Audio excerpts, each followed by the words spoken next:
आज की वीडियो में आप जान पाएंगे कि अभी जो रजब भट्ट और जुल्करनैन सिकंदर की कंट्रोवर्सी चल रही है, ये कहाँ से शुरू हुई, उसकी क्या वजूहत हैं और ये कहाँ ख़त्म हो सकती है। उससे पहले मैं आपको बताता चलूँ कि अगर आप हमारे चैनल पर नए हैं तो चैनल को सब्सक्राइब कर लीजिए। अब कहानी यूँ है कि आप जानते हैं कि सोशल मीडिया पर पूरे रमज़ान पर अगर कोई कंट्रोवर्सी अरूज पर थी तो वो रजब भट्ट और ईमान की डिवोर्स को लेकर थी।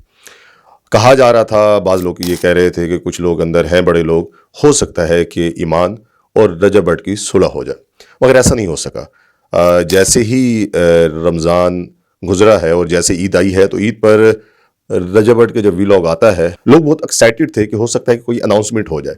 ऐसा नहीं हुआ। ये सारी आंटियां हैं, ठीक है, और ये सारी आंटियां वो हैं जिन्होंने अपने अपने बंदे उनकी माओं से अलग कर दिए हुए। मगर दूसरी तरफ रजब भट्ट ने किसी का नाम लिए बगैर कहा कि कुछ आंटियां हैं जो लड़कों के साथ शादी करने के बाद उनको उनके माँ बाप से दूर कर देती हैं और डीएचए में जाके घर लेती हैं, बला बला बला।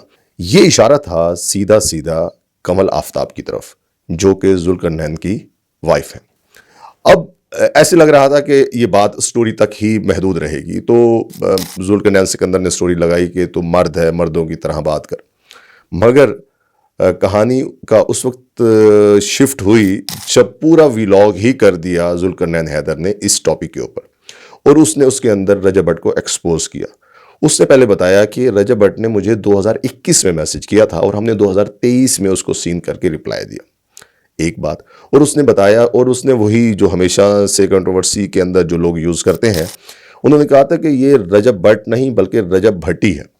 अब सवाल ये पैदा होता है कि दोबारा वही ज़ात वाली बात जो कि हमेशा से लोग करते हैं, और बहुत बार रजब भट्ट ये सबूत दे चुका है कि वो भट्टी नहीं बल्कि भट्ट है।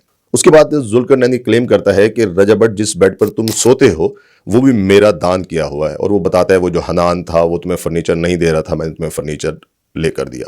मगर उसके बाद ये मेरे लिए तो बहुत शॉकिंग था जब मैंने ये सुना कि उसने कहा कि तुम्हारी जो शादी है वो पूरी स्पॉन्सर्ड थी और उसके अंदर हमने भी हेल्प की, मेरी बेगम ने हेल्प की। उसने उसका वॉइस नोट भी चलाया कमल आफ्ताब का। वो किसी से बात कर रही थी कि ये एक न्यू यूट्यूबर है जिसके अच्छा खासे व्यूज़ आ रहे हैं, तुम चाहो तो तुम इसको स्पॉन्सर कर सकती हो। तो वो कहता है कि मेरी वाइफ ने आगे बोलकर 16 लाख रुपए रजब भट्ट को लेकर दिए। इनके कपड़े, इनके मेकअप, इनके इवेंट सब कुछ स्पॉन्सर्ड थे। और इस तरह से उसने अपना पूरा एक व्लॉग बनाया। और मजे की बात यह है कि उसके व्लॉग पर 2.5 मिलियन अभी तक व्यूज आ चुके हैं। उसके बाद जुल्करनैन ने कहा कि ये रजब फैमिली नहीं बल्कि फितना फैमिली है। यहां पर मुझे एतराज है कि रजब भट्ट को तकरीबन 80 से 85 लाख लोग फॉलो करते हैं, आपने तमाम लोगों को ही फितना कह दिया। आगे बढ़ते हैं तो रजब भट्ट ने इसका जवाब दिया। जवाब से पहले कुछ ऐसे क्लिप आए, उसके अंदर देखा जा सकता है कि जो शैजी है रजब भट्ट का दोस्त, वो कोई कॉलर ट्यून यूज़ कर रहा है और उसके ऊपर आवाज़ आ रही है कि आंटी पुलिस बुला लेगी, आंटी पुलिस बुला लेगी। तो मतलब कमल आफ्ताब को छेड़ रहे थे।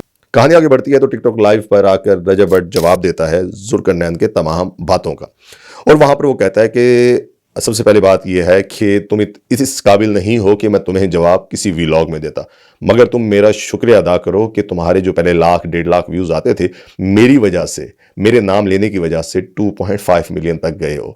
आगे से तुम बनाओगे तुम्हारे 1.5 लाख व्यूज़ आएंगे। उसके बाद वो बताता है कि सबसे पहले बात यह है कि कमल आफ्ताब को मैं बहन कहता था, कहता हूँ और कहता रहूँगा, मगर जिस तरह से कमल आफ्ताब ने अपने स्टोरी जो लगाई थी उसने उसके अंदर बगैरत का लफ्ज़ यूज़ किया था कि आसपास जो बगैरत होते हैं, ये बात तो बिल्कुल ठीक है कि ये तो कमल आफ्ताब को भी ऐसे वर्ड्स यूज़ नहीं करने चाहिए थे। मगर मेरा मानना ये है कि दोनों ही बड़े इन्फ्लुएंसर हैं, बड़े यूट्यूबर हैं, उनको बैठ के कहीं पर सुलह सफाई के साथ मामला तय करना चाहिए। मगर यहाँ पर पाकिस्तान की एक सेलिब्रिटी है सबीना फ़ारूक, वो बीच में कूदी हैं और उन्होंने कहा है कि खुदा का वास्ता है कि आपस के मर्दों की लड़ाइयों के अंदर बहनों और बेगमात को मत लेकर आओ। जिस तरह जुल्करनैन ने रजब भट्ट की फैमिली, जो कि रजब फैमिली को कहा था फितना फैमिली, तो उसका जवाब दिया है रजब भट्ट ने। उसने कहा कि अगर उसने मुझे फितना फैमिली कहा है तो उसकी जो फैमिली है वो हासदी फैमिली है।